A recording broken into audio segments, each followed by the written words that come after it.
வெளிப்படுத்தின விசேஷம் 17ஆம் அதிகாரம் 5வது வசனம். மேலும் ரகசியம், மகா பாபிலோன் வேசிகளுக்கும் பூமியில் உள்ள அருவருப்புகளுக்கும் தாய் என்னும் நாமம் அவள் நெற்றியில் எழுதியிருந்தது. இந்த வசனத்திலிருந்து தான் நாம் இன்னைக்கு கர்த்தருடைய வார்த்தையை கவனிக்க போகிறோம். நாம் எல்லாம் கண்களை மூடி தேவ சமூகத்தில் ஆண்டவர் நோக்கி பார்க்க போகிறோம். சர்வ வல்லமையுள்ள எங்கள் தகப்பனே, இந்த அருமையான நாளுக்காக உமக்கு ஸ்தோத்திரம்.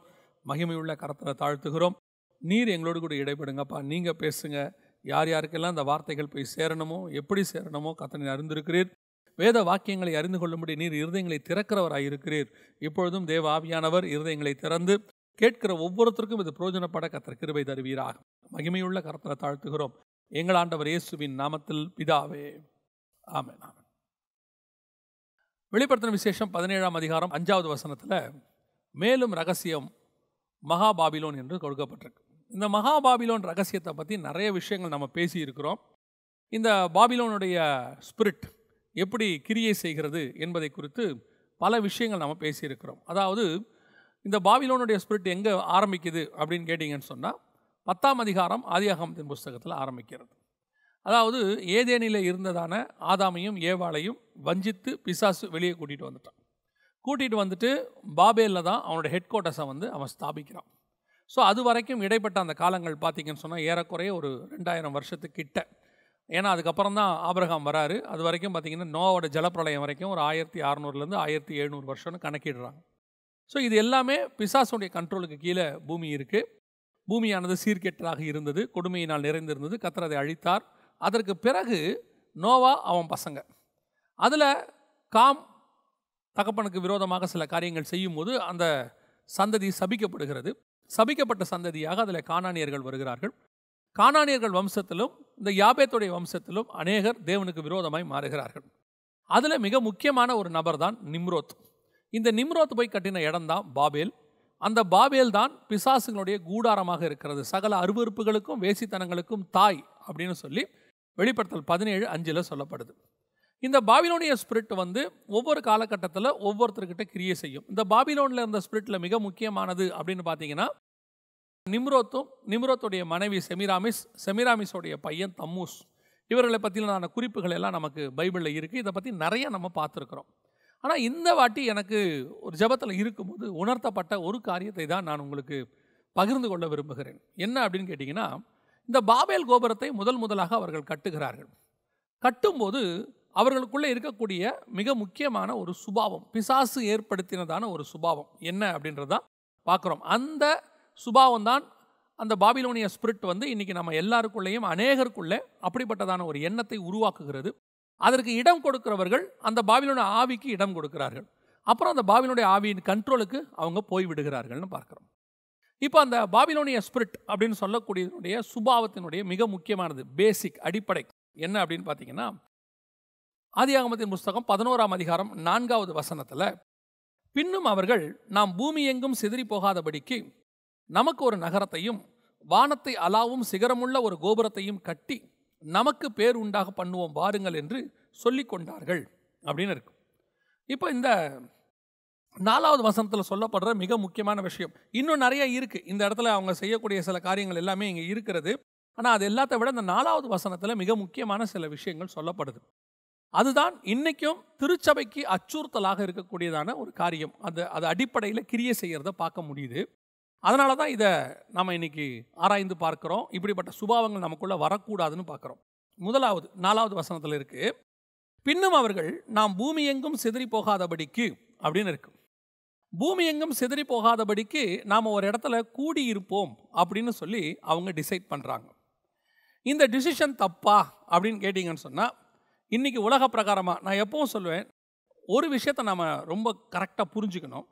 ஹெவன்லி கவர்மெண்ட் ரூல் அப்படின்னு ஒன்று இருக்குது, கிங்டம் ரூல். அதாவது ராஜ்ய பாரம். அவர் ராஜாவாக இருக்கிறார், நம்முடைய ஆண்டவர் ராஜா. இந்த கிங்டம் ரூலுக்கும் இந்த பூமியில் இருக்கக்கூடிய ரூலுக்கும் ஆப்போசிட்டாகவே தான் எப்பவுமே இருக்கும். ஏன் அப்படின்னு கேட்டிங்கன்னா, இந்த கிங்டம் ரூல் என்பது ராஜாவுடைய ஆளுகை என்பது வித்தியாசமான சட்டத்திட்டங்களை உடையது. டெமோக்ரஸி என்பது ஜனநாயகம், இப்போ நாம் இருக்கிறது ஜனநாயகம் என்பது வித்தியாசமானது. இன்னும் சொல்ல போனால் தேவனுடைய திட்டத்துக்கு விரோதமாக மனிதனை செயல்பட வைக்கிறது தான் பிசாசினுடைய திட்டம். இப்போ தேவன் பூமிக்கு ராஜாவாக இருந்தார், வானத்துக்கும் பூமிக்கும் அவர் தான் ராஜாவாக இருந்தார். அப்போ அவருடைய ரெப்ரசன்டேட்டிவாக ஆண்டவர் வந்து ஆதாம் கையில் கொடுத்து ஆண்டு கொள்ளுங்கள்னு சொல்கிறார். இப்போ அந்த ஆளுகையை பிசாசு தந்திரமாக வாங்கிட்டான். வாங்கின பிறகு இந்த பூமியில் அவன் என்ன செய்கிறான்னா தன்னுடைய ராஜாக்களை ஏற்படுத்துகிறான் எல்லா இடத்திலும். ஆனால் இஸ்ரவேலுக்கு மட்டும் ராஜா இல்லாமல் இருக்கு. காரணம், ஆண்டவர் சாமுவேல்கிட்ட சொல்கிறாரு, அவர்கள் உன்னை அல்ல என்னை தள்ளினார்கள். கர்த்தர் தான் அவங்களுக்கு ராஜாவாக இருக்கார். ஹெவனுக்கும் அவர் தான் ராஜா, இஸ்ரவேலுக்கும் அவர் தான் ராஜா. இப்போ இஸ்ரவேலர்களை தூண்டி விடுறான் பிசாசு, எங்களுக்கு ஒரு ராஜா வேண்டும். இது என்ன மெத்தடு? Worldly method. உலகத்தில் இருக்கிறவங்களாம் தங்களுக்கு ஒரு ராஜாவை அவங்க ஏற்படுத்துகிற மாதிரி, ஒரு கோத்திரத்துலேருந்து யாரோ ஒரு ஏற்படுத்துகிற மாதிரி எங்களுக்கு ஒரு ராஜா வேணும்னு கேட்குறோம். இது ஃபஸ்ட்டு ஸ்டெப். இப்போ கர்த்தர் வந்து ஜனங்களே கேட்ட பிறகு சரின்னு விட்டு கொடுத்துட்டார். அதற்கு பிறகு இந்த ராஜாவை தேர்ந்தெடுக்கிற அதிகாரம் யார் கையில் இருக்குது அப்படின்னு கேட்டிங்கன்னா தேவன் கையில் இருந்துச்சு. அவர் தான் ஃபஸ்ட்டு சவுலை தேர்ந்தெடுக்கிறாரு. அப்புறமா பார்த்தீங்கன்னு சொன்னால் தாவீதை தேர்ந்தெடுக்கிறார். இப்போ இதற்கு விரோதமாக பின்னாட்களில் புரட்சிகள்லாம் ஏற்பட்டு தேவன் தேர்ந்தெடுக்கக்கூடாது, எங்கள் ராஜாவை நாங்களே தேர்ந்தெடுக்கணும், அப்படி வந்தது தான் இந்த டெமோக்ரஸி, இந்த மாதிரி காரியங்கள்லாம். இன்றைக்கி உலகத்துக்கு இதுதான் கரெக்ட். அவங்க அப்படி தான் அந்த முடிவு எடுத்து வச்சுருக்கிறாங்க. ராஜ்யபாரம் தப்பு அப்படிங்கிறத வந்து ஒரு காலகட்டத்தில், இன்னும் சொல்லப்போனால் உலகம் உண்டாகி இந்த 6000 வருஷத்தில், ஏறக்குறைய 6000 வருஷத்தில் கிட்டத்தட்ட 5600 வருஷம், கிட்டத்தட்ட 5500 வருஷத்துக்கு மேலேன்னு வச்சுக்கோங்களேன், இது வரைக்கும் ராஜ்யபாரம் தான் இருக்குது. இந்த கடைசி 100, 150, 200 வருஷமாக தான் ராஜ்யபாரங்கள் ஒழிக்கப்பட்டு இந்த டெமோக்ரஸி, டிக்டேட்டர்ஷிப்பு, நம்ம என்னென்ன சொல்கிறோமோ எல்லாமே கொண்டு வரப்பட்டது இந்த கடைசி காலத்தில் தான். அது வரைக்கும் இந்த ராஜ்யபார கான்செப்ட் தான் இருந்துச்சு. சரி, இந்த மாதிரி நிறையா இருக்குது. இப்போ நம்ம அங்கெல்லாம் போகலைன்னு வச்சுக்கோங்களேன். அதே மாதிரி தான் ஆண்டவர் சொன்ன ஒரு மிக முக்கியமான விஷயம் ஆதாம்கிட்ட சொன்னது என்ன அப்படின்னு கேட்டிங்கன்னு சொன்னால், நீங்கள் பலுகி பெருகி பூமியை நிரப்புங்கள், டோட்டல் வேர்ல்டையும் நீங்கள் போய் ஃபுல்ஃபில் பண்ணணும் அப்படின்னு. இது கர்த்தருடைய திட்டம். இப்போ இதுக்கு அகைன்ஸ்டாக பிசாசு செய்யக்கூடிய ஒரு விஷயம் என்ன அப்படின்னா, நாம் பூமி எங்கும் சிதறி போகாதபடிக்கு நம்ம ஒரே இடத்துல ஸ்டே பண்ணுவோம் அப்படின்னு சொல்கிறோம். இன்றைக்கும் நாம் ஒரு இடத்துல இருக்கக்கூடியவங்க, இந்த பூமியை நீங்கள் சேட்டிலைட்டில் பாருங்கள், நம்ம சொல்கிறபடி 70% கடல் இருக்குது, 30% லேண்ட் இருக்குது. இந்த 30% லேண்ட்லேயும் மனுஷன் ஆக்கிரமிப்பு பண்ணாத லேண்ட் எவ்வளோ இருக்குன்னு பாருங்களேன். மனுஷன் எப்போவுமே ஒரே இடத்துல கூடி கூடி கூடி கூடி அங்கேயே தான் இருக்கான். அவன் கர்த்தர் சொல்கிறார், நீ பலுகி பெருகி பூமியை நிரப்பு. இப்போ நம்ம என்ன சொல்கிறோம், 700 கோடி மக்கள் இருக்கிறோம். 700 கோடி மக்கள் இருக்கும் பொழுது ஜனத்தொகை பெருகிருச்சு, மக்கள் தொகைக்கு இருக்கணும். ஆக்சுவலாக நீங்கள் பாருங்கள், இந்த 700 கோடி மக்களும் சிதறி போய் பூமி எங்கும் பரம்பி இருந்தாங்கன்னா போதுமான இடம் நமக்கு இருக்குது. ஆனால் இவங்க வாழ்வதற்கு தகுதியான இடம்னு ஒன்று உருவாக்கிக்கிட்டு அது மேலே மாடி கட்டி நம்ம இங்கே தான் இருக்கிறோம். இப்போ கவர்மெண்ட்டே என்ன செய்து நல்லா கவனிச்சிங்கன்னா, இதை எக்ஸ்பேண்ட் பண்ணுறாங்க, சிட்டியை எக்ஸ்பேண்ட் பண்ணுறாங்க, இன்னும் கொஞ்சம் வெளியே போங்க, துணை நகரம் உண்டாக்குறாங்க. இது கவர்மெண்ட்டே அதை செய்கிறாங்க. ஜனங்க அதுக்கு விருப்பப்படலை. ஜனங்க இன்னும் நெருங்கி இருக்கவே இருக்கிறாங்க, சிதறி போகாதபடிக்கு ஒரு இடத்துல இருக்கணும் அப்படின்னு. இது உலக பிரகாரமாக பாபிலோனிய மெத்தட். கர்த்தர் சொன்னது எல்லா இடத்துலையும் பரம்பி நீங்கள் நிரம்புங்க அப்படின்னு சொல்லி.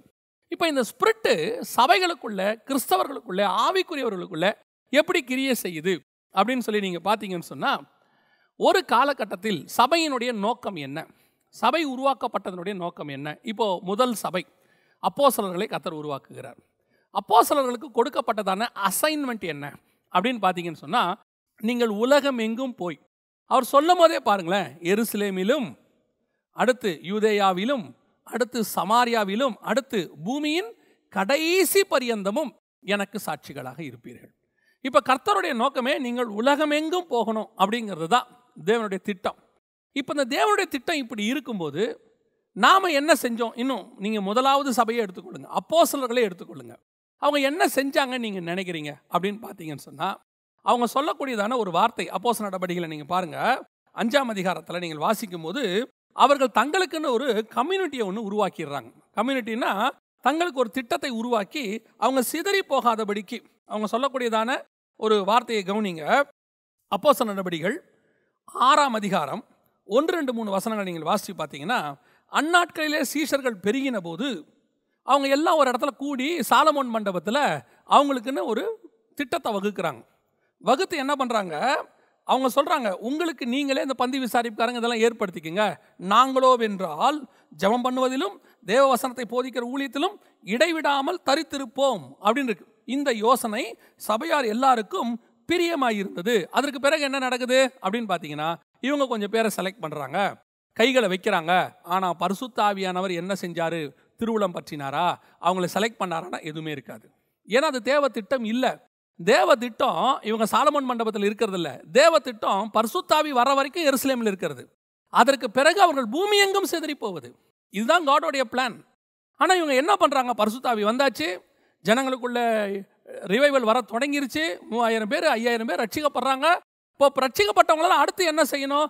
அத்தனை ரெடி பண்ணி இவங்கள பூமி எங்கே சிதறி போக பண்ணணும். ஆனால் என்ன நடக்குது? இவர்கள் சிதறி போகாதபடிக்கு ஒரு இடத்துல சாலமோன் மண்டபத்தில் கூடுறாங்க. ஒரு இடத்துல கூடி வந்துட்டு இப்போ அடுத்த லெவலுக்கு போகிறாங்க. பிரச்சனை வர ஆரம்பிக்குது. அடுத்த லெவலுக்கு போகிறாங்க. என்ன பண்ணுறாங்க? நாங்கள் ப்ரேயருக்குன்னு ஒரு குரூப் உருவாக்கிட்டோம், நாங்கள் டாப்பில் இருப்போம், அதுக்கு அடுத்த ஒரு லெவல் நீங்கள் இருங்க, நீங்கள் தான் இதெல்லாம் பார்த்துக்கணும் அப்படின்னு ஒரு செட்டப் உருவாக்குறாங்க. இது தேவனுடைய திட்டமா? கர்த்தர் பூமி எங்கும் சிதறி போக சொன்னார். சிதறி போகாமல் ஒரு இடத்தில் தங்குவது என்பது பாபிலோனிய ஸ்பிரிட்டோடைய வேலை. பாபிலோனில் தான் அவங்க சொல்லுவாங்க, நம்ம பூமி எங்கும் சிதறி போகாதபடிக்கு. கர்த்தர் என்ன பண்ணார் நீங்கள் நினைக்கிறீங்க? அப்போஸ்தலர் நடவடிக்கைகள் 8ஆம் அதிகாரம் 4வது வசனம், சிதறி போனவர்கள் எங்கும் திரிந்து சுவிசேஷ வசனத்தை பிரசங்கித்தார்கள் அப்படின்னு இருக்கு. அதோடைய அர்த்தம் என்ன அப்படின்னா, இவர் எருசலேமிலும் யூதேயாவிலும் சமாரியாவிலும்னு சொல்லியிருக்கிறாரு. இவங்க எருசலேமிலும் யூதேயாவிலுமே இருக்கிறாங்க. சமாரியாவுக்கு பிளானே இல்லை. இப்போ கர்த்தர் சிதறி போக பண்ணார். 8ஆம் அதிகாரத்துலேருந்து பாருங்க, சமாரியாவில் நடக்கும் எல்லாமே.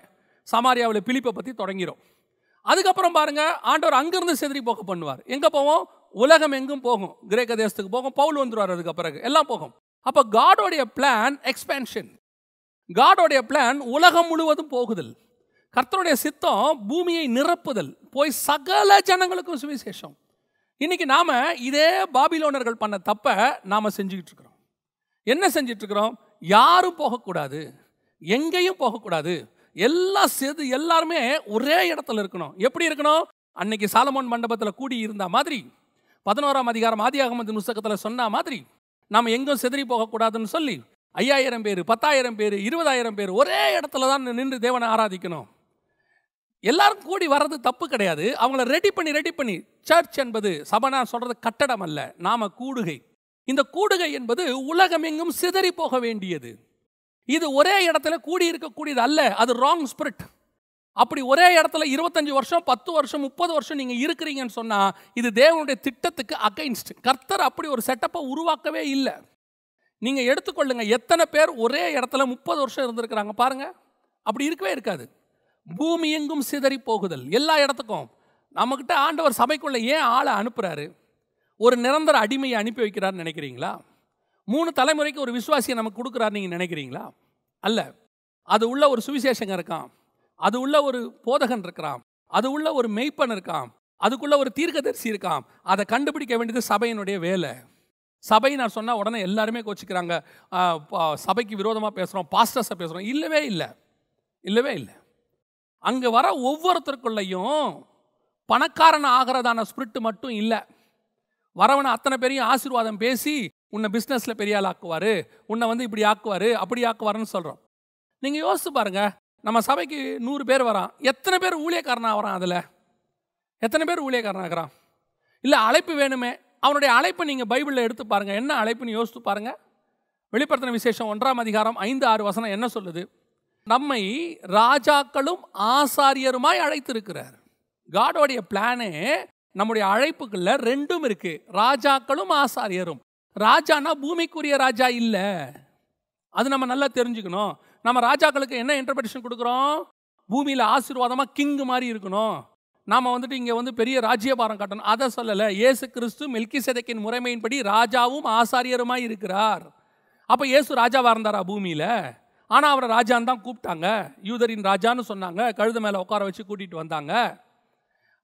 பிலாத்து எழுதி போட்டார், யூதருக்கு ராஜாவை பிறந்திருக்கிறவர் எங்கேன்னு எழுதி போட்டார். அப்போ இயேசு கிறிஸ்து ராஜாவா? இயேசு கிறிஸ்து 2 வகையான ஊழியத்தை உடையவராக இருந்தார். அந்த மெல்கிசேதேக்கின் முறைமையில் 2 இருக்கு. அதில் முதல்ல அவர் ஆசாரியத்துவ ஊழியத்தை முடித்திருக்கிறார். இன்னும் ராஜ்யபாரம் வரவில்லை. பிதா சொல்றாரு, உம்முடைய சத்துருக்களை பாதபடியாக்கி போடும் வரைக்கும் நீர் என்னுடைய வலது பார்சத்திலே உட்கார்ந்துருக்கிறாரு. 1000 வருஷ அரசாட்சி பின்னாடி வரும். அதனால தான் வசனம் சொல்லுது, அவரோடு கூட பாடுகளை சகித்தோமானால் அவரோடு கூட ஆளுகையும் செய்வோம், மரித்தவர்கள் உயிர்த்து அவரோடு கூட அரசாண்டார்கள். அந்த ஆளுகையை தான் சொல்லுது. அப்ப இப்ப நமக்கு கொடுக்கப்பட்டிருக்கிறது என்ன? ஆசாரியத்துவம். உள்ள வந்திருக்கிற அத்தனை பேரையும் ஆசாரியத்துவத்துக்குள்ள கர்த்தர் கொண்டாந்துருக்கிறாரு. மெல்கிசேதேக்கின் முறைமையில் உங்ககிட்ட கொடுக்கப்பட்டவன் அத்தனை பேருக்குள்ளேயும் ஒரு ஆசாரியத்துவம் இருக்கு. அவன் லேவியனா இருக்கலாம், ஆசாரியனா இருக்கலாம், பிரதான ஆசாரியனா இருக்கலாம், என்ன மினிஸ்ட்ரின்னு கண்டுபிடிக்கணும். புதிய ஏற்பாட்டை பொறுத்த வரைக்கும் சுவிசேஷகனாக இருக்கலாம், மெய்ப்பனாக இருக்கலாம், போதகனாக இருக்கலாம், தீர்க்கதரிசியாக இருக்கலாம். அவனுக்குள்ள என்ன இருக்கு? நம்ம இன்னைக்கு எத்தனை பேர் அப்படி கண்டுபிடிக்கிறோம்? எத்தனை பேர் அப்படி உருவாக்குகிறோம்? இல்லை நம்முடைய பிராக்டிஸ் அவனை உருவாக்கக்கூடியதாக இருக்கிறதா? அவனை நம்ம அப்படி செஞ்சுருக்கிறோமா? முதல் பேசிக் அடிப்படையிலேயே எனக்கு ஒரு திட்டம் வருது. அது வந்து நான் இப்போ சொல்லுவேன், சபைன்றது கூட இல்லை, எல்லா ஊழியர்களுக்குள்ளேயும், ஒரு எவாஞ்சலிஸ்டுக்குள்ளேயும் சரி, ஒரு தீர்க்கதரிசிக்குள்ளேயும் சரி, இந்த பாபிலோனிய ஸ்பிரிட்டு கிரியை செய்யுது. என்ன ஸ்பிரிட்டு கிரியை செய்யுது? என்ன கிட்ட ஒருத்தர் வந்துட்டான், ஒரு விசுவாசி என்கிட்ட வந்துட்டானா அவனை தக்க வச்சுக்கணுங்கிற எண்ணம் எனக்கு வருது. அவனை தக்க வச்சுக்கிறதுக்கு நான் என்ன பண்ணுறேன்? ஒரு டேட்டா பேஸை உருவாக்குகிறேன். ஒரு டேட்டா பேஸை உருவாக்கி அவனுக்கு நான் என்ன பண்ணுறேன்? மாதம் என் மினிஸ்ட்ரியை பற்றின இன்ஃபர்மேஷன் அவனுக்கு கொடுக்குறேன். கொடுத்துட்டு என் தேவைகளை அவங்ககிட்ட நான் சொல்கிறேன். சொல்கிறது மாத்திரம் இல்லாதபடிக்கு, அவன் என்னை விட்டு போயிடாதபடிக்கு, என்னை மறந்துடாதபடிக்கு 1ஆம் தேதி அவனுக்கு ஒரு வாழ்த்து செய்தியை நான் அனுப்பி விட்றேன், வாக்குத்தத்த செய்தியை கொடுக்குறேன். அவன் பர்த்டேக்கு நினைவு பண்ணி அவனுக்கு நான் வந்து என்ன செய்கிறேன்? ஒரு பர்த்டே விஷ் அனுப்புகிறேன். அப்புறம் பண்டிகை நாளுக்கு அவனுக்கு ஒரு செய்தி கொடுக்குறேன். இப்படி நான் அவனை என் கான்டாக்ட்லேயே வச்சுக்கிறேன். I am not talking only about the church, I am talking about the ministers of God. Not only pastors, even all the evangelist. ஒரு டேட்டா பேஸை உருவாக்குறோம், உருவாக்கி அவனை நம்மக்கிட்ட தக்க வச்சுக்கிறோம். அப்படி யார் சொன்னது? அதுக்கு தான் சபை இருக்குது. அவனை உருவாக்கத்துக்கு தான் சபை இருக்குது. ஒரு எவாஞ்சலிஸ்டோடைய வேலை எது வரைக்கும் இருக்குது?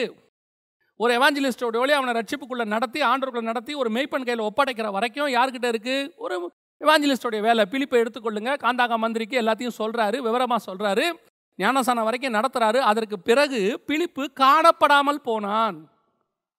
அப்போ அதுக்கப்புறம் எவாஞ்சலிஸ்ட் காணப்படக்கூடாது. அதுக்கப்புறம் அந்த ஆத்மாவுக்கும் எவாஞ்சலிஸ்ட்டுக்கும் என்ன சம்மந்தம் இருக்குது? அதை அப்படியே தூக்கி ஒப்படைச்சிட்டு, மெய்ப்பன் கையில் ஒப்படைச்சிட்டு, நீங்கள் பார்த்துக்கோங்க, இனிமேட்டு உங்கள் வேலை. பேதுருவும் யோவானும் அங்கே வருகிறார்கள். பிலிப்பு என்ன செய்கிறாரு? அந்த ஆத்மாக்கள் இன்னும் பரிசுத்தாவியை பெறாது இருக்க போது அவர்கள் கையில் கொடுத்துட்டு அவர் ஒதுங்கிடுறாரு. அவ்வளோதான், எவாஞ்சலிஸ்டோடைய வேலை முடிஞ்சிருச்சு, வேலை ஓவர். இன்றைக்கி நாம் எவாஞ்சலிஸ்ட்டுகள் என்ன செய்ய நினைக்கிறோம்?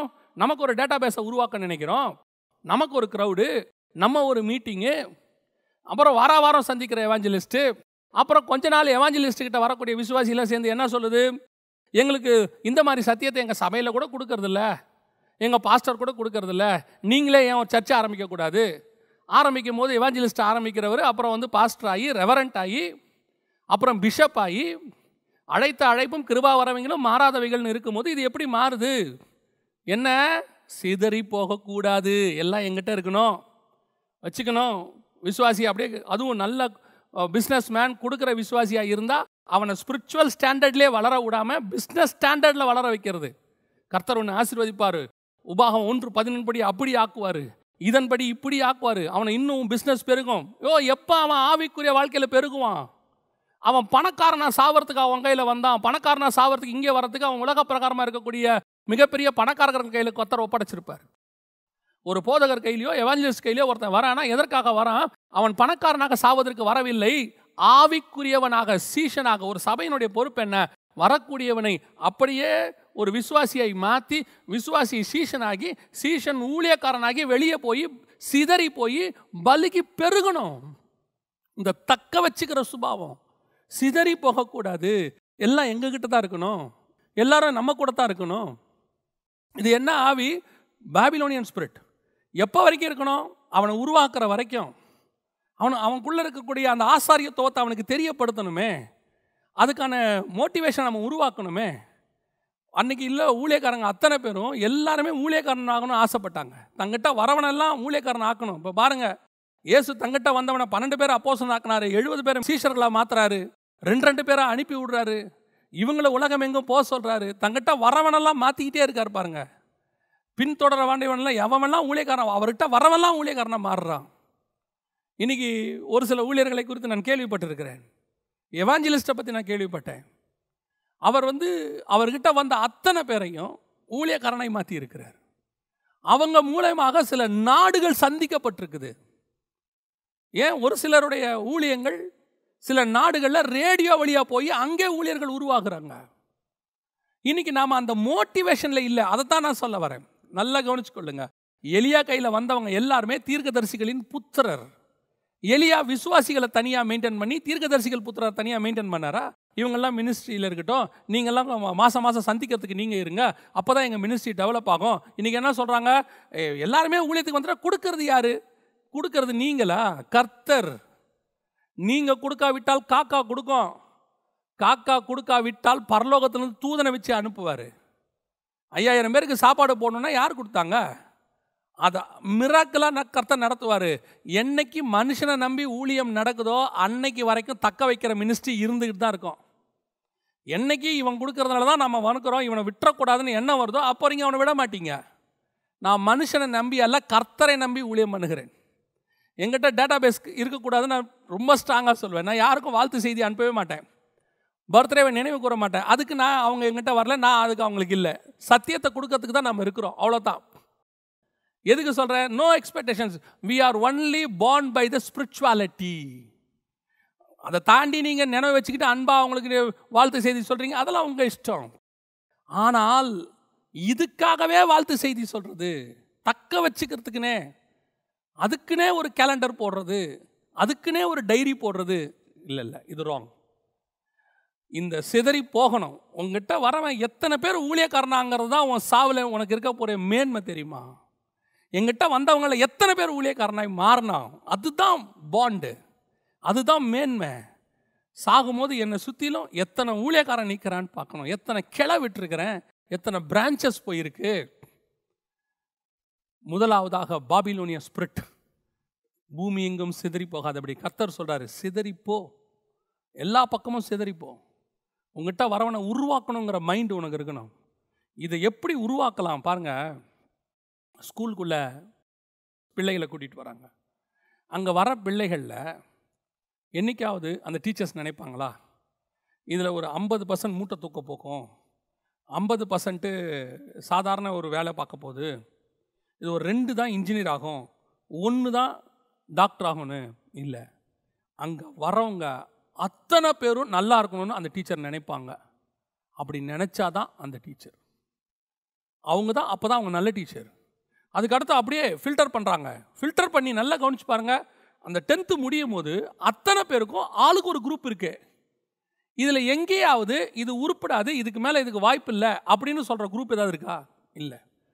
அவன் லெவலுக்கு ஒரு குரூப்பை வச்சு எல்லாரும் வாழ்க்கையில் முன்னேறணும்னு நினைக்கிறாங்க. நான் என்ன நினைக்கிறேன் அப்படி நினைக்கிறேன்னா, எங்கிட்ட வர அத்தனை பேரும் கர்த்தருக்கென்று எழும்பி பிரகாசிக்கணும், ஷைன் ஆகணும்.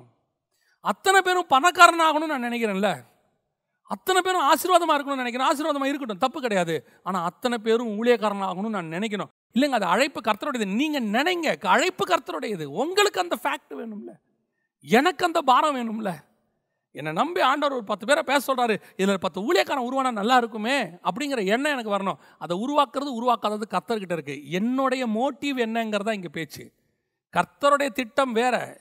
நான் என்ன நினைக்கிறேன், சிதறி போயிடக்கூடாது, அதை பற்றி தான் நான் பேசிகிட்டு இருக்கிறேன். அவனுக்கு அழைப்பு இருக்குது, இல்லை, நான் சொல்ல வேண்டியதை சொல்லிட்டேன். அழைப்பு இருந்தால் அவன் போக போகிறான். நான் அப்படி ஒரு விஷயத்தையே உருவாக்கலையேங்கிறேன். அவனுக்கு அப்படி ஒரு விஷயத்தை நான் சொல்லியே கொடுக்கலையே. உன் அழைப்பில் ஆசாரியத்தோன்னு ஒன்று இருக்குப்பா, நீ பாரு, கர்த்தர் உனக்கு ஒரு வேளை அழைப்பு வச்சாலும் வச்சிருப்பாரு, நான் அவனுக்கு சொல்லிக் கொடுக்குறமே. நான் அவனை சொல்லிக் கொடுக்குறதே, உன் பிஸ்னஸை கர்த்தர் ஆசீர்வதிப்பார், உனக்கு வீடு கொடுப்பார், உனக்கு காடு கொடுப்பார், இப்படி சொல்லி சொல்லி அவனை ராஜாவாக்கணும்னு தான் ட்ரை பண்ணுறேனே ஒழிய அவனை ஆசாரியன் ஆக்கணும்னு நான் ட்ரை பண்ணலையே. ஸோ இதுதான் பாபிலோனியன் ஸ்பிரிட்டோடைய ஃபர்ஸ்ட். பூமி எங்கும் சிதறி போகாதபடிக்கு ஆசைப்படுங்க. எங்கிட்ட நிறைய ஊழியக்காரன் போகணும், என் சபையிலேருந்து நிறைய ஊழியர்கள் உருவாகணும். நாளைக்கு நான் பரலோகத்துக்குள்ளே நுழையும் போது ஒவ்வொரு ஊழியக்காரனும் என்னை குறித்து சாட்சி கொடுக்கணும். ஆண்டவர் சொன்னார் பார்த்தீங்களா, உண்மையும் உத்தமம் உள்ளவன்னு யோபுவை பார்த்து சொன்னார் பாருங்க. அந்த மாதிரி சாட்சி கொடுக்கணும். அவங்ககிட்ட கொடுத்த அத்தனையும் ஊழியக்காரனாக மாற்றிட்டாயா, ராஜ ரீக ஆசாரிய கூட்டமாக்கிட்டாயா. அவன் தான் உண்மையும் உத்தமம் உள்ள ஊழியக்காரன். இது முதலாவது பாபிலோனிய ஸ்பிரிட். ரெண்டாவது, அதே 4வது வசனம் சொல்லுது, நமக்கு ஒரு நகரத்தையும் வானத்தை அளாவும் சிகரமுள்ள ஒரு கோபுரத்தையும் கட்டி. இதுக்கு பின்னாடி ஆக்சுவலி ஸ்பிரிச்சுவல் காரணம் ஒன்று இருக்குது. ஏன் இவங்க கட்டினாங்க அப்படிங்கிறதுக்கு ஒரு ஸ்பிரிச்சுவல் காரணம் ஒன்று இருக்குது. என்ன அப்படின்னு சொல்லி நீங்கள் பார்த்தீங்கன்னா, இப்போது கர்த்தர் ஒரு நகரத்தை உண்டாக்கணும்னு ஒரு பிளானில் வச்சுருக்கிறார். என்ன நகரம்? புதிய எருசலேம். ஒருவேளை நீங்கள் கேட்கலாம், நான் இதுக்கு ஏற்கனவே விளக்கமும் கொடுத்துருக்கிறேன். புதிய எருசலேமை பற்றி புதிய ஏற்பாட்டில் தானே இருக்குது, வெளிப்படுத்தின விசேஷம் தானே இருக்குது, அதை பற்றி எப்படி இங்கே பிளானு அப்படின்னு கேட்டிங்கன்னா, எபிரேயருக்கு நிருபம் 11ஆம் அதிகாரத்தில் 3வது வசனத்திலேருந்து நீங்கள் வாசிக்கும் பொழுது ஆபேலில் ஆரம்பித்து 16வது வசனம் வரைக்கும் ஒருத்தரையாக சொல்லிக்கிட்டே வருவார். ஆபேலு, நோவா, அப்புறம் ஆபிரகாமு, ஈசாக்கு, யாக்கோப் எல்லாம் சொல்லிட்டு இவர்கள் தேவன் தாமே கட்டி உண்டாக்கின அஸ்திபாரமுள்ள நகரங்களுக்கு காத்திருந்தார்கள்னு இருக்கு. அவங்களுக்குள்ள அப்பவே என்ன இருக்கு? ஒரு விஷன் இருக்கு.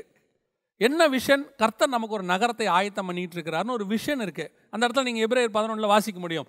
தேவன் தாமே கட்டி உண்டாக்கின அஸ்திபாரமுள்ள நகரங்களுக்கு அவர்கள் காத்திருந்தார்கள். அஸ்திபாரமுள்ள நகரம் எதுன்னு கேட்டீங்கன்னா புதிய எருசலேம். வெளிப்படுத்தின விசேஷம் 21ஆம் அதிகாரத்தில் 13-14வது வசனத்தில் வாசிங்கன்னா அந்த நகரத்திற்கு அஸ்திவார கற்கள் 12 இருந்தன அப்படின்னு இருக்கும். இப்போ நம்ம பூமி அஸ்திவாரம் இல்லாத நகரம், அது அஸ்திவாரம் உள்ள நகரம். ஸோ இப்போ அதை பற்றி தான் ஆண்டவர் சொல்கிறார். அப்போ அவங்களுக்கு அந்த விஷன் இருக்குது. இந்த விஷன் அவங்களுக்குள்ளே வந்த உடனே இந்த விஷனுக்கு ஆப்போசிட்டாக ஆல்டர்னேட்டாக ஒரு விஷனை வந்து பிசாசு எப்பயுமே உருவாக்குவான். அவங்களுக்கு தெரியும் கர்த்தர் ஒன்று உண்டாக்குனா அதுக்கு டூப்ளிகேட்டாக பிசாசு உருவாக்குவான். இப்போ உடனே அவன் காயின்கிட்ட போய் என்ன சொல்கிறான்? ஒரு நகரத்தை உண்டாக்க சொல்கிறான். காயின் தன் பையன் பேரில் ஒரு நகரத்தை உண்டாக்குறார். நல்லா கவனிங்க, தனக்கு பேர் உண்டாக, தன் சந்ததிக்கு பேர் உண்டாக ஒரு நகரத்தை உண்டாக்குகிறார். இப்போ இதில் பலுகி பெருகி அந்த நகரம் தான் வந்து மிகப்பெரியதான அழிவுக்கு காரணமாக இருந்தது, காயினுடைய நகரம். ஏன்? ஜனங்கள் சீர்கேடாக இருந்தார்கள், பூமியெல்லாம் கெட்டு போச்சு. எங்கத்தினால? இதனால். அதே நேரத்தில் நோவாவுடைய சந்ததியில், அதுக்கு முன்னாடி உள்ள சேத்துடைய சந்ததியில் வந்தவங்க கர்த்தரை தொழுது கொண்டார்கள்னு இருக்குது. ஸோ பூமி சீர்கேடாக மாறினதுக்கு இந்த நகரத்தில் உள்ளவங்க தான் காரணம். அப்போ இந்த நகரத்தில் உள்ளவங்கள மொத்தத்தையும் கர்த்தர் அழிக்க சித்தம் கொண்டார். இது நடந்தது வந்து நோவா காலத்தில். இப்போ அடுத்து பிசாசு என்ன பண்ணுறான்? ஜனங்களை வச்சு அடுத்த நகரத்தை உண்டாக்குகிறான். அதுதான் பாபேல். இந்த இடத்துல நமக்கு ஒரு நகரத்தை, அதாவது பிசாசு எப்பவுமே என்ன பண்ணுவான்னா, கர்த்தருக்கு ஆண்டவர் நம்மளை குறித்து ஒன்று செய்யணும்னு வச்சுருந்தார்னா அதுக்கு ஆல்டர்னேட்டாக ஒன்று உருவாக்குவான்.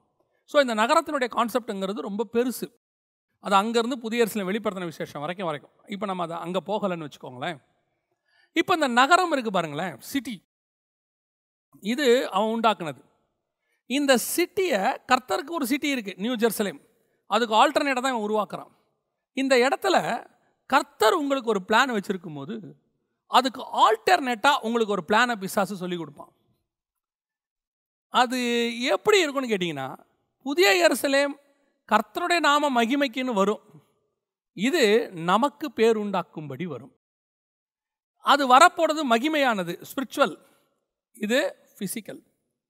இன்னைக்கு இப்படிப்பட்டதான ஒரு காரியத்தை தான் பிசாசு உருவாக்கிக்கிட்டே வரோம். என்ன உருவாக்குறான் அப்படின்னு கேட்டிங்கன்னா, இப்போ நமக்கு புதிய ஏற்பாட்டை பொறுத்த வரைக்கும் நீங்களும் நானும் தான் தேவனுடைய ஆலயமாக இருக்கிறோம். இப்போ இந்த ஆலயம் அப்படிங்கிறதுல கான்செப்ட் வந்து ஸ்பிரிச்சுவல். இப்போ இது அப்படியே எப்படி மாறுது? வசனம் தெளிவாக சொல்லுது நியூ டெஸ்ட்மெண்ட்ல, கைகளால் கட்டின ஆலயத்தில் அவர் வாசமாக இருக்கவில்லை அப்படின்னு இருக்கு. அப்படி இருக்கும்போது இப்போ பிசாசு நமக்கு சொல்லி கொடுக்கறது என்னன்னா, எப்படி இஸ்ரவேலர்கள் ஒரு தேவாலயத்தை கட்டி ஆல்டர்னேட்டா எருசலேமில் ஒரு தேவாலயத்தை அவங்க கட்டினாங்களோ, ஆசாரிப்பு கூடாரத்துக்கு ஆல்டர்னேட்டாக கட்டினாங்களோ, அதே மாதிரி நம்மளை இப்போ ஒரு ஆல்டர்னேட் ஆலயத்துக்குள்ளே கொண்டாந்துட்டான். திருப்பி நல்லா கவனிங்க, அது எதற்காக கட்டப்படுதுங்கிறது தான் பேச்சு. ஆல்டர்னேட் கட்டினதே வேற. நியூ டெஸ்ட்மெண்ட்டை பொறுத்த வரைக்கும் நீங்களும் நானும் தான் சர்ச். இப்போ கட்டட சர்ச் இருக்கக்கூடாதா? கூடி ஆராதிக்க ஒரு இடம் தேவை. நல்லா புரிஞ்சுக்கோங்க, நான் சொல்கிற விஷனை உடனே ஜெகன் வந்து சபைக்கு விரோதமாக பேசுகிறாரு. இல்லை, சபை ஆராதனை சிலர் கூடி வருகிறதை போல சபை ஆராதனை விட்டுவிடக்கூடாது. நம்ம கூடி வரணும், ஆராதிக்கணும். ஆராதிக்கிறதுக்கு ஒரு இடம் தேவை, அதுதான் இடமே தவிர அது ஆலயம் அல்ல. கூடியிருக்கிறவர்கள் தான் ஆலயம். இதுதான் ஃபர்ஸ்ட். அப்படி அந்த தாட்டு வந்தாதான் உங்களுக்கு உங்க மேல ஃபர்ஸ்ட் புனிதமா பரிசுத்தமா இருக்கணும்னு தோணும். இப்போ எருசலேமில் இருந்த யூதர்களுடைய பிரச்சனை என்ன அப்படின்னா, அவனுக்கு ஒரு இடம் புனிதமாக இருந்தது, அவனுடைய சோலை பற்றி அவன் கவலைப்படலை. அதனால தான் அவன் தேவாலயத்துக்கு வைராகியம் பாராட்டுறான். எரேமியால சொல்லும் போது அவர் சொல்றாரு இல்லையா, இந்த தேவாலயம் வந்து மண்மேடாகி போகும், சிலோவாமை போல மாறும்னு சொன்ன உடனே அவரை கூப்பிட்டு அடிக்கிறான் பாருங்களேன். ஏன்னா அவன் ஆலயத்தின் மேல வைராகியம் இருக்கு, அது பரிசுத்த ஸ்தலம், இது தேவனுடைய ஆலயம், எப்படி இதை பத்தி நீ பேசுவ அப்படின்னு அடிக்கிறான்ல. இப்ப அந்த வைராகியம் தான் இப்ப யாருக்கு வருது? அவனுக்கு வந்து அவன் சோலை பத்தி கவலையே இல்லை, சர்ச்சை பத்தி கவலை. அவன் பணப்பிரியனா இருக்கிறான், அவன் தேவாலயத்துக்குள்ள வந்து புறா விற்கிறான், காசுக்காரன் இருக்கிறான், தேவாலயத்துக்குள்ள எல்லா அக்கிரமும் நடத்துறான். ஆனா ஆலயத்தை பத்தின வைராகியம் இருக்க ஒழிய தான் செய்யறது தப்புன்னு அவனுக்கு தெரியல. இதே பிரச்சனை தான் இப்போ வந்துக்கிட்டு இருக்கு. இப்போ என்ன, ஆல்டர்னேட் ஆலயமாக நம்ம தேவாலயத்தை உருவாக்கிட்டு நாம தான் ஆலயங்கிறத மறந்துட்டதுனால கூடி வரும்போது ஆலயத்துக்கு கொடுக்குற இம்பார்ட்டன்ஸை உள்ள உட்கார்ந்துருக்கிற உங்களுக்கு கொடுக்கல, நீங்களும் கொடுக்கல, உங்களை சுற்றி இருக்கிறவங்களும் கொடுக்கல. இப்போ நமக்கு ஒரு பேர் உண்டாக்கும்படி நகரம். இந்த கடைசி காலத்தில் இருக்கிற மிகப்பெரியதான ட்ராபேக்கில் ஒன்று என்ன அப்படின்னு கேட்டால், மெகா சர்ச் பெருசு, எல்லாத்துலேயும் பெருசு. அப்போ இவங்களோட நோக்கம் என்ன, உள்ள உக்காந்துருக்கிறவனை எப்படி பரிசுத்தப்படுத்தி வருகைக்கு ஆயத்தப்படுத்தி கர்த்தரை சந்திக்கிறதுக்கு எந்த நிமிஷமும் அவன் ரெடியாக இருக்கணும்னு ஒவ்வொரு நாளும் அவனை ரெடி பண்ணுறதை விட்டுட்டு, இப்போ நான் சுற்றி இருக்கிறத ஒவ்வொருத்தருக்கும் ஒரு கட்டுமான பணி இருக்கு இல்லையா, அந்த கட்டுமான பணிக்கு கான்சன்ட்ரேட் பண்ணுறதுனால, அதை ஆலயமாக நான் நினச்சதுனால இந்த ஆலயத்தை கட்டுறதுக்கு இவனை யூஸ் பண்ணணும். வேறு வழியில் இவங்கிட்ட தான் வாங்கணும். அப்போ இவனுக்கு நான் என்ன உபதேசம் கொடுக்கணும், இதை கட்டுறதுக்கு இவங்கிட்டேருந்து என்ன வாங்கணுமோ அதுக்கான உபதேசம் தான் கொடுக்க முடியும். என்னுடைய உபதேசமே அங்கே மாறும், ஆட்டோமேட்டிக்காக மாறும். நான் மாற்றலை, எனக்குள்ளேருந்து மாறும். இருதயத்தின் நிறைவினால் வாய் பேசும். ஒரு உதாரணம் நான் சொல்கிறது, ஒரு உதாரணம். அடுத்த வாரம் தளம் போடணும், ஒரு காசு தேவைப்படுது. இப்போ இந்த வாரம் இத்தனை கோடி கட்டணும், இந்த வாரம் இத்தனை லட்சம் கட்டணும் அப்படின்னு எனக்கு சொல்லிட்டாங்கன்னா, அது வரைக்கும் வெறும் சத்தியத்தையே பேசிக்கிட்டு இருந்தேன்னா, கர்த்தருடைய வசனத்தை தவிர வேற எதையுமே பேசாது இருந்தேன்னா, என் சத்தியத்தை மட்டுமே கேட்க வந்திருக்கிற ஜனங்க கிட்ட காசை பற்றி பேச தொடங்குவேன், இவ்வளோ தேவை இருக்குன்னு பேச தொடங்குவேன். ஏன், நமக்கு ஒரு நகரத்தையும் நமக்கு ஒரு கோபுரத்தையும் நாம் கட்டணும் அப்படிங்கிறது அங்கே வந்துருச்சு.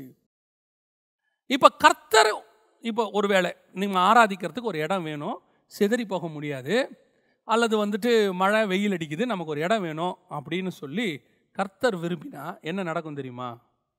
என்ன நடக்கும்? கர்த்தர் உனக்கு அந்த விஷனை கொடுத்தா அந்த விஷனை நிறைவேற்றுற ஆளை அவரே கூட்டிகிட்டு வருவார். அவரே வருவார், பாஸ்டர் ஆண்டவர் இந்த இடத்த உங்ககிட்ட கொடுக்க சொன்னார், சோத்ரம், பிரைஸ் தி லார்ட். இது ஃபர்ஸ்ட் கன்ஃபர்மேஷன். அடுத்து இதை கட்டுவதற்கான ஆட்கள் தானாய் வருவார்கள், அதை கொடுக்கிறவர்கள் எங்கிருந்தும் வருவார்கள்.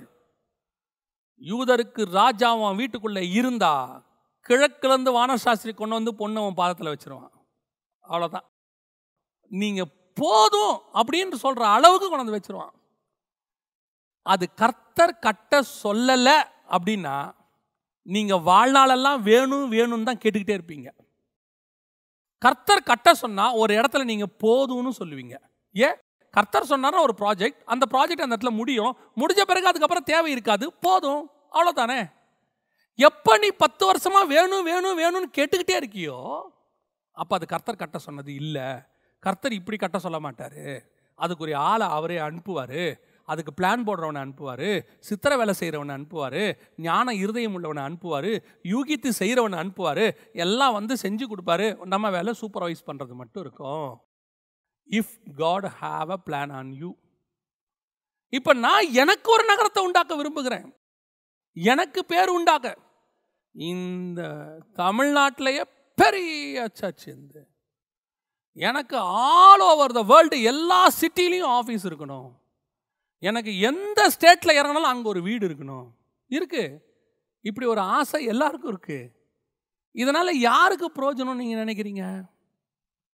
தேவன் எங்கிட்ட கொடுக்குற ஆள் ஆலயமாக்கிறதுக்கு தான் உள்ளே வரான், அவனை வச்சு ஒரு ஆலயத்தை உருவாக்குறதுக்கு இல்லை. உள்ளே வரவன்லாம் ஆலயமாக மாறணும், அவன் ஆலயத்தை போய் அவன் ஆலயங்கள் உருவாக்கணும். நான் இப்போ எந்த மோட்டிவில் இருக்கேன், இப்போ ஆட்டோமேட்டிக்காக என்னுடைய மெசேஜே மாறும். அப்போ அவன் எதுக்கு வந்தான்? ஆத்ம பசிக்கு வந்தான். இப்போ நான் அவனை எப்படி பயன்படுத்துகிறேன்? ஒரு ஏடிஎம் மிஷினாக பயன்படுத்துகிறேன். ஆட்டோமேட்டிக்காக ஏடிஎம் மிஷினாக பயன்படுத்துங்க, வாங்க, அது வேறு விஷயம். ஆட்டோமேட்டிக்காக அவன் ஆத்மாவுக்கு தேவையான அந்த சாப்பாடு அந்த 45 நிமிஷத்தில் அவனுக்கு கிடைக்காம போயிடுச்சு. இப்போ சில நேரத்தில் நீங்கள் சாப்பிடாமல் போனீங்கன்னு வச்சுக்கோங்களேன், யாருக்கும் தெரியாது. ஒரு வேளை நீங்கள் சாப்பிடலைன்னா யாருக்கும் தெரியாது. தாய் மட்டும் கண்டுபிடிச்சிருவாங்க, அது வேறு விஷயம். மற்ற யாருக்கும் அது தெரியாது. அப்படி நீங்கள் போவீங்க, ஒரு தண்ணி கிண்ணி குடிச்சிட்டு அப்படி போவீங்க, யாரும் உங்களை கேட்க மாட்டாங்க, சாப்பிடலையா நீ இந்த வேலை சாப்பிடல போலையே, உடம்புல ஒரு சேஞ்சஸ் வந்திருக்கு அப்படின்லாம் ஒன்றுமே தெரியாது. அதுக்கப்புறம் 2வது வேலை சாப்பிடலன்னு வச்சுக்கோங்க, 3வது வேலை சாப்பிடலன்னு வச்சுக்கோங்களேன், ஆட்டோமேட்டிக்காக உங்களுக்குள்ள சேஞ்சஸ் வர தொடங்கும். அதே மாதிரி தான் நீங்கள் முதல்ல போய் சபைக்கு போய் உங்கள் ஆத்மாவுக்கு தேவையான வசனம் கிடைக்கலன்னு வச்சுக்கோங்களேன், உடனே உங்களுக்கு தெரியாது, உடனே உங்கள் ஆத்மா வீக் ஆகாது. ஏற்கனவே போட்ட ஆகாரத்தில் கொஞ்சம் ஸ்ட்ராங்காக தான் இருக்கும். அப்புறம் 1 வாரம், அப்புறம் 1 மாதம், அப்புறம் 2 மாதம், ஆட்டோமேட்டிக்காக உங்கள் ஆத்மா ஒரு தொய்ந்து போகிற அனுபவத்துக்கு வரும். இப்போ ஆட்டோமேட்டிக்காக நீங்கள் ஸ்பிரிச்சுவலி வீக் ஆகுவீங்க. நீங்கள் ஸ்பிரிச்சுவலி வீக் ஆகும்போது உங்கள் பேச்சு மாறும், நீங்கள் பார்க்கறது மாறும், உங்களுடைய ஸ்பிரிச்சுவாலிட்டியோட சென்சிட்டிவ்னஸ் மாறும். ஒரு ஷார்ப்னஸ், ஸ்பிரிச்சுவல் ஷார்ப்னஸ் உங்களுக்கு ஒன்று இருந்திருக்கும், அது குறைஞ்சிருக்கும். அப்போ இதெல்லாம் தப்புன்னு அப்படி ஷார்ப்பாக உணர்ந்த நீங்கள் அப்புறம் அதே காரியத்தை ரொம்ப கேஷுவலாக உட்காந்து செஞ்சிட்டு இருப்பீங்க. இதுக்கு காரணம் நீங்கள் ஒரு பக்கம், இன்னொரு பக்கம் உங்களுக்கு ஆத்மாவை வீக் ஆகிட்டே போகுது. ஏன் இங்கே வரக்கூடிய சாப்பாடு எந்த சாப்பாடாக இருக்குது? உங்கள் ஆத்மாவுக்கு தேவையான சாப்பாடு வரல, உன் சரீரத்துக்கு தேவையான சாப்பாடு வந்துட்டுருக்கு. ஸோ எனக்கு ஒரு நகரத்தை நான் உண்டாக்கணுங்கிற தாட் எனக்கு வரவே கூடாது. எனக்கு ஒரு நகரத்தை அவர் உண்டாக்கிக்கிட்டு இருக்கிறாரு. என்னுடைய வேலை எங்கிட்ட வந்தவனை நான் சபையாக மாற்றணும், அவனை ஆலயமாக மாற்றணும். அப்போ ஒரு ஊழியக்காரனுக்கு இந்த பூமியில் எதுவுமே இல்லையா? ஆஸ் பர் வேர்ஸ் எதுவுமே இல்லை, ஆஸ் பர் வேர்ஸ் இல்லை. சில நேரத்தில் ஆண்டவரே சில காரியங்களை செய்ய சொல்கிறாரு. நோவாவை பேழை கட்ட சொன்னார், நெகேமியாவை அலங்கம் கட்ட சொன்னார், மோசேயை ஆசாரிப்பு கூடாரம் கட்ட சொன்னார், சாலமோனை தேவாலயம் கட்ட சொன்னார். இப்படி ஒவ்வொருத்தருக்கும் ஒவ்வொன்று சொல்கிறாரு. ஆஸ் பர் கர்த்தருக்கு ஏதோ திட்டம் இருக்குது. ஒருவேளை உங்களுக்கு அப்படி ஒரு சபை கட்ட சொல்லியிருக்கலாம், ஒருவேளை உங்கள் ஊழியத்தின் பாதையில் ஒரு காலேஜ் கட்ட சொல்லியிருக்கலாம், பைபிள் காலேஜோ, அல்லது உங்களுடைய ஊழியத்தின் பாதையில் உங்களுக்கு ஒரு தேவைக்கான ஒரு இடத்த ஆண்டவர் கொடுக்கலாம். சொன்னவர் அவரே செய்வார். யாருக்கிட்டையும் உங்களை போய் காம்ப்ரமைஸ் பண்ண விட மாட்டார். உங்கள் மெசேஜ் மாறாது, உங்களுடையதான எந்த ஆக்டிவிட்டீஸும் மாறாது.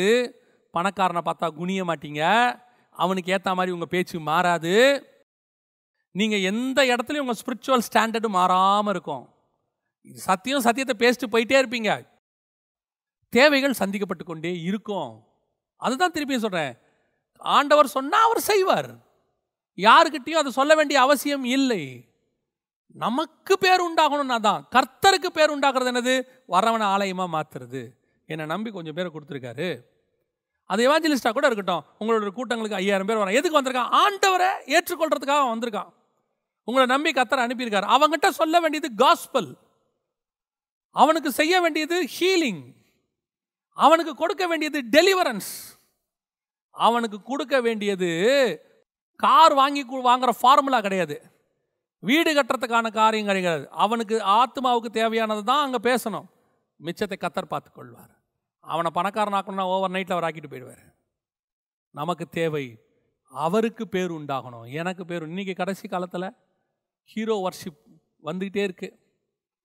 அதிகப்படியாக நீங்கள் பாருங்கள், நான் ஏன் மினிஸ்ட்ரி பாப்புலர் ஆகணும், என்னுடைய ஊழியம் பாப்புலர் ஆகணும், ஏன் பேர் அப்படியே போகணும். நல்லா தெரிஞ்சுக்கொள்ளுங்க, ஊழியம் என்பது என்னை ஆண்டவர் கொண்டு வந்தது, நம்ம எல்லாரையுமே கொண்டு வந்தது அவர் மகிமைப்பட.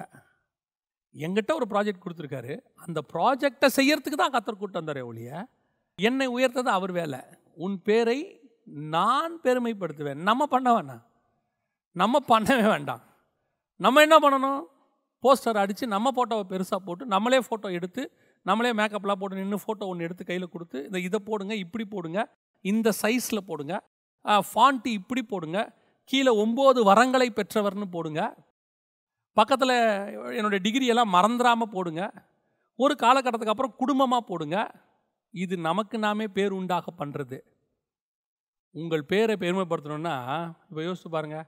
ஆபிரகாமை பார்த்தோமா? நமக்கு யாருக்காவது ஆபிரகாமை தெரியுமா? நம்ம பிறந்ததுலேருந்து ஆபிரகாம் பற்றி கேள்விப்பட்டிருக்கோமா? 30 வயசில் இயேசுவை ஏற்றுக்கிட்டோம், இல்லை 18 வயசில் ஏற்றுக்கிட்டோம், எப்பயோ ஏற்றுக்கிட்டோம். ஏற்றுக்கொண்ட பிறகு படித்தோம், இதில் ஆபிரகாம் பேர் இருக்குது. நமக்கு ஒரு பிள்ளை பிறந்தால் ஆபிரகாம்னு பேர் வைக்கிறோம். அவன் நம்ம தாத்தாவா? Spiritually relationship. இதுதான் அவன் பேரை பெருமைப்படுத்துறது. எப்படி?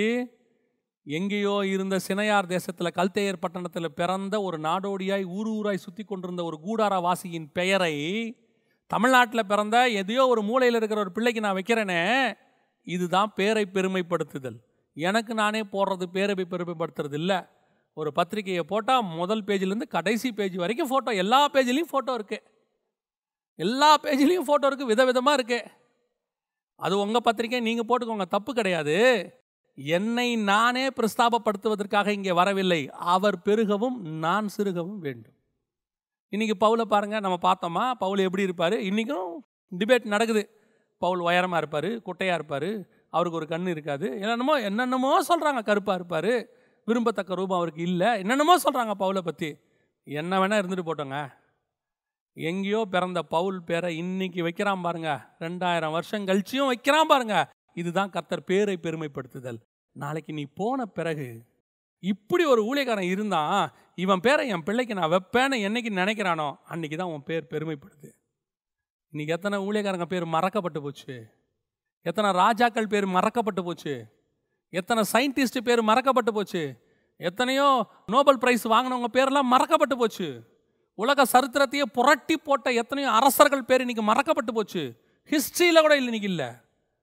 ஆனால் ஒன்றுமே இல்லை, கர்த்தருக்கு கீழ்ப்படிஞ்ச யாக்கோபுடைய பேரும், ஈசாக்குடைய பேரும், ஆபிரகாமுடைய பேரும், இன்னைக்கு யோவானுடைய பேரும், பேதுருவுடைய பேரும் இன்னைக்கு வருதே. ஏன்? 2000 வருஷம் கழிச்சு இருக்கே. ஏன்? அதுதான் உண்மையிலேயே பேரை பெருமைப்படுத்துதல். அவர் பெருக நீ வாழ்ந்தால் உன் பேரை அவர் பெருமைப்படுத்துவார். நமக்கு பேர் உண்டாகணும் நீ எதையாவது செஞ்சீங்கன்னு வச்சுக்கோங்க, 3 தலைமுறைக்குள்ளே காணாமல் போயிடும். 3ஆவது தலைமுறை நீ இருக்க மாட்ட, உன் தலைமுறையில் உன் பேரையே இல்லாமல் பண்ணிவிடுவாங்க. எப்பவுமே நினைக்கணும், கர்த்தருக்கு பேர் உண்டாக நான் இருக்கணும். என் பேர் எவ்வளோக்கு எவ்வளோ மறையுதோ அவ்வளோக்கு அவ்வளவு நல்லதுன்னு சொல்லணும். கர்த்தருடைய பேர் தான் வரணும்னு சொல்லணும். அந்த ஆசை உனக்குள்ளே இருக்கணும். உன்னை கேட்காம உன் ஃபோட்டோவை அவன் எடுத்து போகிறான், அது அவன் இஷ்டம். நீ சொல்லியே அவன் கேட்கல, அதை விட்டுருங்க. நீ ஆசைப்படாத, அதுதான் கேள்வி. எனக்கு இப்படி இந்த மாதிரி ஆங்கிளில் இப்படி இருக்கணும், எவ்வளோக்கு எவ்வளோ நான் இல்லாமல் போகிறேனோ அவ்வளோக்கு அவ்வளோ நல்லது. அவர் பெருகவும் நான் சிறுகவும் வேண்டும். இந்த பாபிலோனிய ஸ்பிரிட், முதலாவது கர்த்தருடைய திட்டம் உலகமெங்கும் சிதறி போகுதல். இந்த பாபிலோனிய ஸ்பிரிட் சிதறி போக விடாது, உங்களை அப்படியே ஒரே இடமா வச்சுக்க விரும்பும். 2வது, நமக்கு பேர் உண்டாகும்படி செய்யும். நாம் வந்தது கர்த்தருக்கு பேர் உண்டாக்கும்படி, நமக்கு பேர் உண்டாக்க அல்ல. நம்ம ஜெபம் பண்ண போகிறோம். சர்வ வல்லமையுள்ள எங்கள் தகப்பனே, இந்த கடைசி காலத்தில் கிரியை செய்கிற பாபிலோனிய ஆவிகளுக்கு எங்களை விலக்கி பாதுகாத்து கொள்ளுங்கப்பா. திருச்சபைகளை மாத்திரமல்ல, திருச்சபைகளில் இருக்கிற விசுவாசிகள் ஒவ்வொருத்தரையும் கர்த்தர் வேலியடைத்து பாதுகாத்துக் கொள்வீராக. ஆண்டவரே, எத்தனையோ போராட்டங்களுக்கு மத்தியில் அவங்க வராங்கப்பா. இந்த ஆவிக்குரிய போராட்டத்தை ஜெயிக்க, உமக்கு முன்பாக ஜெயம் பெற்றவர்களாய் வந்து நிற்க கர்த்தர் கிருபை தருவீராக.